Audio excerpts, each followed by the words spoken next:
ಆದ್ರೆ ಇಲ್ಲಿ ಬ್ರಾಹ್ಮಣ ಅಭಿವೃದ್ಧಿ ಮಂಡಳಿ ಅಂತ ಒಂದಿದೆ ಸರ್ಕಾರದಲ್ಲಿ, ಅದು ನೆನಪಾಡ್ಕೋಬೇಕಾಗ್ತದೆ ಅವಾಗ ಆ ರೀತಿ ಪರಿಸ್ಥಿತಿ ಇದೆ. ಅದ್ರ ಅಧ್ಯಕ್ಷರು ಇವತ್ತಿಗೂ ಈ ವಿಚಾರಕ್ಕೆ ಸಂಬಂಧಪಟ್ಟಂಗೆ, ಯಾಕಂದ್ರೆ ಅಭಿವೃದ್ಧಿ ಮಂಡಳಿ ಅಂತಂದ್ರೆ ಅವರು ರೆಪ್ರೆಸೆಂಟ್ ಮಾಡ್ತಾರೆ ಬ್ರಾಹ್ಮಣ ಸಮುದಾಯ, ಸರ್ಕಾರದಲ್ಲಿ ರೆಪ್ರೆಸೆಂಟ್ ಮಾಡ್ತಾರೆ. ಒಂದೇ ಒಂದು ಶಬ್ದ ಇಲ್ಲ, ಒಂದೇ ಒಂದು ಹೇಳಿಕೆ ಇಲ್ಲ, ಒಂದೇ ಒಂದು ಆಕ್ರೋಶ ಇಲ್ಲ. ಯಾಕೆ ನಾಮಕಾವಸ್ಥೆ ಇದ್ದಾರೆ ಅವರು, ಅಥವಾ ಹಿಂದಿನ ಕೂಡ ಕೇಳ್ಕೊಂಡು ಬರ್ತಾ ಇದ್ದಾರೆ. ಮತ್ತೆ ನಮ್ಮ ಬ್ರಾಹ್ಮಣ ಸಮಾಜದಲ್ಲಿರ್ತಕ್ಕಂಥ ಶಾಸಕರು, ಸಂಸದರು ಅವರೆಲ್ಲ ಏನು ಇದ್ರ ಬಗ್ಗೆ ಮಾತಾಡ್ತಾ ಇದ್ದಾರೆ, ಏನು ಹೇಳ್ತಾ ಇಷ್ಟಪಡ್ತೀವಿ ನಾವು? ಸರ್, ಬ್ರಾಹ್ಮಣ ಅಭಿವೃದ್ಧಿ ಮಂಡಳಿ ಬಂದು ಸರ್ಕಾರದ ಒಂದು ಅಂಗಸಂಸ್ಥೆ. ಅಧ್ಯಕ್ಷರು ಸರ್ಕಾರದ ಅಂಗಸಂಸ್ಥೆಯ ಪ್ರತಿನಿಧಿಯಾಗಿರೋದ್ರಿಂದ ಈ ವಿಚಾರದಲ್ಲಿ ಅದು ಅವರ ವೈಯಕ್ತಿಕ ನಿಲುವು ಯಾವ ರೀತಿ ತಗೊಂಡಿದ್ದಾರೋ ನನಗೆ ಗೊತ್ತಿಲ್ಲ. ಹಾಗಾಗಿ ಸರ್ಕಾರದಿಂದ ಏನಾದರೂ ಅವ್ರಿಗೆ ಮುಜುಗರ ಉಂಟಾಗಬಹುದು ಅಂತ ಹೇಳಿ ಏನಾದರೂ ರಿಯಾಕ್ಷನ್ ಕೊಟ್ಟಿಲ್ವೋ ನನಗೆ ಗೊತ್ತಿಲ್ಲ. ಹಾಗಾಗಿ ಆ ವಿಚಾರವಾಗಿ ನಾನು ಅವ್ರನ್ನೇ ನೀವು ಕೇಳಬೇಕು ಅಂತ ಹೇಳಿ ನಾನು ಹೇಳಕ್ಕೆ ಒಂದು ನಿಮಿಷ ನಮ್ಮ ಹಿರಿಯ ಉಪಾಧ್ಯಕ್ಷರು ನಿಮ್ಮ ವಿಚಾರಕ್ಕೆ ಉತ್ತರ ಕೊಡ್ತಾರೆ. ಮುದ್ರಣ ಹಾಗೂ ಎಲೆಕ್ಟ್ರಾನಿಕ್ ಮೀಡಿಯಾದ ಎಲ್ಲ ಬಂಧುಗಳಿಗೆ ನಮಸ್ಕಾರ. ಇವತ್ತು ಇದೊಂದು ಅತ್ಯಂತ ಜಟಿಲವಾದ ಸಮಸ್ಯೆ. ಏಕೆಂತಂದರೆ ಈಗಾಗಲೇ ನಮ್ಮ ಗೌರವಾನ್ವಿತ ಅಧ್ಯಕ್ಷರು ರಘುನಾಥ್ ಅವರು ಈಗಾಗಲೇ ತಮ್ಮ ಎಲ್ಲ ನಿನ್ನೆ ನಡೆದಂಥ ಘಟನೆ ಬಗ್ಗೆ ಎಲ್ಲ ಕೊಟ್ಟಿದ್ದಾರೆ. ಆದರೆ ಒಂದು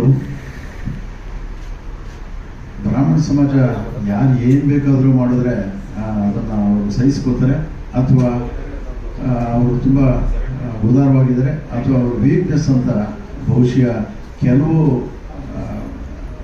ಬುದ್ಧಿಹೀನ ಜನರು ಅದನ್ನು ತಿಳ್ಕೊಂಡಿದ್ದಾರೆ ಅಂತ ನನಗೆ ಅನ್ನಿಸ್ತಾ ಇದೆ. ಇಷ್ಟು ವರ್ಷ ನಾವು ಸಹ ಸುಮ್ಮನೆ ಅದ್ರ ಬಗ್ಗೆ ಹೆಚ್ಚು, ಏಕೆಂದರೆ ವಿಕೃತ ಮನಸ್ಸಿನವರು, ಅವ್ರಿಗೆ ಮಾನಸಿಕವಾಗಿ ಕೆಲವರಿಗೆ ಸಮತೋಲನ ಇರೋದಿಲ್ಲ. ಆ ದೃಷ್ಟಿಯಿಂದ ಏನೋ ಹೇಳಿಕೆ ಕೊಡ್ತಾರೆ ಇರತಕ್ಕಂಥದ್ದು ಕೆಲವು ಸಾರಿ ಪ್ರತಿಭಟನೆ ಮಾಡಿ ಸುಮ್ಮನೆ. ಆದರೆ ನಿನ್ನೆ ನಡೆದಂಥ ಘಟನೆ ರಾಜ್ಯ ಸರ್ಕಾರಕ್ಕೆ ಇದೊಂದು ಕಪ್ಪು ಚುಕ್ಕಿ ಅಂತಕ್ಕಂಥದ್ದನ್ನು ಅಖಿಲ ಕರ್ನಾಟಕ ಬ್ರಾಹ್ಮಣ ಮಹಾಸಭಾ ವತಿಯಿಂದ ಹೇಳಲಿಕ್ಕೆ ಇಚ್ಛೆಪಡ್ತೀವಿ. ಅವರಿಗೆ ಮಾಹಿತಿ ಇರುತ್ತೆ.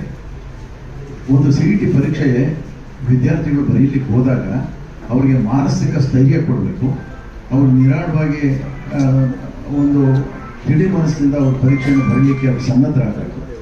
ಅಂಥದ್ರಲ್ಲಿ ಅವ್ರ ಮೇಲೆ ಇಂತಹ ಒತ್ತಡವನ್ನು ಹೇಳಿ ಅದು ಬಹುಶಃ ಬ್ರಾಹ್ಮಣರ ವಿದ್ಯಾರ್ಥಿಗಳೇ ಆತನ ಅದ್ಯಾರೋ ಅಧಿಕಾರಿ ಆತನ ಕಂಡಿದ್ದಿದ್ರ ಬೇರೆ ಯಾರು ಕಂಡಿಲ್ಲ.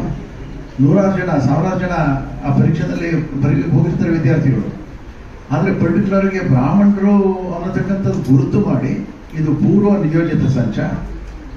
ಯಾಕೆ ಅಷ್ಟು ಜನಕ್ಕೆ ಇವರು ಶರ್ಟ್ ತೆಗೆಸ್ಲಿಲ್ಲ, ನಟಮನಿ ತೆಗೆಸ್ಲಿಲ್ಲ, ಅಥವಾ ಯಾರಿಗೆ ಜನವಾರ ಇದೆ ಜನವಾರ ಇಲ್ಲ ಅಂತಕ್ಕಂಥದ್ದು ಅವ್ರಿಗೆ ಅರಿವಿರೋದಿಲ್ಲ. ಅಂಥದ್ರಲ್ಲಿ ಅದೇ ವಿದ್ಯಾರ್ಥಿಗಳನ್ನ ಇವರು ಬಹುಪಾಲು ಅವರು ಟಾರ್ಗೆಟ್ ಮಾಡಿ ಸಮಾಜಕ್ಕೆ ಒಂದು ಕಳಂಕ ತರಬೇಕು, ಸಮಾಜವನ್ನು ಹಿನ್ನಡೆ ಮಾಡಬೇಕು, ವಿದ್ಯಾರ್ಥಿಗಳ ಭವಿಷ್ಯವನ್ನು ಹಾಳು ಮಾಡಬೇಕು ಅದರವ್ರು ಮಾಡಿದ್ದಾರೆ. ಇದು ಅತ್ಯಂತ ಹೇಯ ಕೃತ್ಯ. ಇದು ಯಾವುದೇ ರೀತಿ ಇದನ್ನ ಯಾರು ಸಹಿಸಲಿಕ್ಕೆ ಸಾಧ್ಯ ಆಗದಲ್ಲೇ ಇರತಕ್ಕಂಥದ್ದು. ಯಾಕೆಂದ್ರೆ ಅವ್ರು ಯಾರು ಕೂಡ ನೋಡಿ, ಈಗ ಮೊನ್ನೆ ಜಾತಿ ಗಣತಿ ಸಂಬಂಧಪಟ್ಟಂಗೆ ನೀವು ಬ್ರಾಹ್ಮಣ ಮಹಾಸಂಘದವ್ರು ಅದಕ್ಕೆ ವಿರೋಧ ವ್ಯಕ್ತಪಡಿಸಿದಿರಿ ಅಲ್ವಾ? ಈಗ ಉಳಿದಿರ್ತಕ್ಕಂಥ ಜಾತಿಗೆ ಸಂಬಂಧಪಟ್ಟಂಗೆ ಸರ್ಕಾರದಲ್ಲಿ ಇರ್ತಕ್ಕಂಥ ಸಚಿವರುಗಳೇ ಸಚಿವ ಸಂಪುಟದಲ್ಲೇ ಧ್ವನಿ ಎತ್ತಾರೆ. ಬ್ರಾಹ್ಮಣ ಸಚಿವರುಗಳು, ಮಂದಿ, ಇವರು MLAಗಳು, MP ಗಳು ಯಾರು ಮಾತಾಡೋದಿಲ್ಲಲ್ಲ ಸರ್. ನೀವು ಆಕ್ರೋಶವಾಗಿ ಹೇಳಿದ್ರಿ ನಾವು ಸುಮ್ಮನಿರಕ್ಕಾಗಲ್ಲ ಅಂತೇಳಿ. ಸರ್ಕಾರದಲ್ಲಿ ಇರುವಂಥವ್ರು ಯಾಕೆ ಮಾತಾಡೋದಿಲ್ಲ? ಈಗ ಆ ವಿಚಾರಕ್ಕೆ ಸಂಬಂಧಪಟ್ಟಂಗೆ ಇನ್ನೊಂದು 2-3 ದಿನದಲ್ಲಿ ನಮ್ಮ ಬ್ರಾಹ್ಮಣ ಸಮುದಾಯದ ಎಲ್ಲ ಶಾಸಕರು ಮತ್ತು ಲೋಕಸಭಾ ಸದಸ್ಯರುಗಳು, ಹಿರಿಯ ಮುಖಂಡರನ್ನೆಲ್ಲ ಕರೆದು ಮಂತ್ರಿಗಳನ್ನ ಎಲ್ಲರೂ ಸೇರಿಸಿ ಒಂದು ಸಭೆ ಮಾಡ್ತಾ ಇದ್ದೀವಿ. ಜಾತಿ ಗಣತಿ ವಿಚಾರವಾಗಿ ನಾವಿವತ್ತೇನು ಹೇಳಲ್ಲ. ಅಲ್ಲಿ ಅವತ್ತಿನ ದಿನ ಎಲ್ಲ ಮೀಟಿಂಗ್ ಕರೆದು ಚರ್ಚೆ ಮಾಡಿ ಆಮೇಲೆ ಅದಕ್ಕೆ ಸಂಬಂಧಪಟ್ಟಂತ ಒಂದು ಪ್ರೆಸ್ ಕಾನ್ಫರೆನ್ಸ್ ಮಾಡ್ತೀವಿ. ಎಲ್ಲರೂ ಸೇರ್ತಾರೆ ಅವತ್ತಿನ ದಿನ. ಮಂಗಳವಾರ ಅಥವಾ ಬುಧವಾರದಲ್ಲಿ ಈ ಸಭೆ ಕರೀತಾ ಇದ್ದೀವಿ. ಅವತ್ತಿನ ದಿನ ಇದಕ್ಕೆಲ್ಲ ಈ ವಿಚಾರಕ್ಕೂ ಮಾತಾಡಿಲ್ಲ ಯಾರು. ಅಲ್ಲ, ಅದಕ್ಕೆ ಅವ್ರು ಕರೆದಾಗ ಅವತ್ತಿನ ದಿನ ಎಲ್ಲ ಮಾತಾಡ್ತಾರೆ. ಸರ್, ಈಗ ಜಾತಿ ಗಣತಿ ವಿಷಯಕ್ಕೆ ಕೇವಲ 3% ಇಲ್ಲ ಅಂತ ನೀವು ಪ್ರಶ್ನೆ ಕೊಟ್ಟಿದ್ದೀರಾ. 17 ಲಕ್ಷ ತೋರಿಸಿದಾರೆ ಅಂತ ನೀವು ಹೇಳ್ತಾ ಇದ್ದೀರಾ. 45 ಲಕ್ಷಕ್ಕೂ ಜಾಸ್ತಿ ಇದ್ದಾರೆ ಅದು ಎಲ್ಲ ತಪ್ಪು ಮಾಡಿದಾರ ಜಾತಿ ಗಣತಿ ಲೆಕ್ಕಾಚಾರ? ಇವಾಗ 45 ಲಕ್ಷ ಇದೆಯೋ 55 ಲಕ್ಷ ಇದೆಯೋ ನಮ್ಮ ಹತ್ರ ಮಾಹಿತಿ ಇಲ್ಲ. ಆದ್ರೆ 17.83 ಲಕ್ಷ ಇದೆ ಅಂತ ಹೇಳಿ ಆ ಪುಸ್ತಕದಲ್ಲಿ ಬಂದಿರುವಂತದ್ದು, ಏನ್ ಸಲ್ಲಿಕೆ ಆಗಿದೆ ಕಾಂತರಾಜು ಆಯೋಗ ವರದಿಯಲ್ಲಿ ಬಂದಿರುವಂತದ್ದು 32.98% ಅಂತ ತೋರಿಸ್ತಾ ಇದ್ದಾರೆ. ಇದು ಮನೆ ಮನೆಗೆ ಭೇಟಿ ಕೊಟ್ಟಿಲ್ಲ ಅನ್ನೋದು ಎಲ್ಲವೂ ಕೂಡ ಚರ್ಚೆ ಇದೆ. ಹಾಗಾಗಿ ಇದರ ವಿಚಾರವಾಗಿ ನಾವು ಮಂಗಳವಾರ ಅಥವಾ ಬುಧವಾರ ಇನ್ನೊಂದು ದೊಡ್ಡದು ಎಲ್ಲ ಶಾಸಕರು, ಲೋಕಸಭಾ ಸದಸ್ಯರು, ಮಂತ್ರಿಗಳೆಲ್ಲರೂ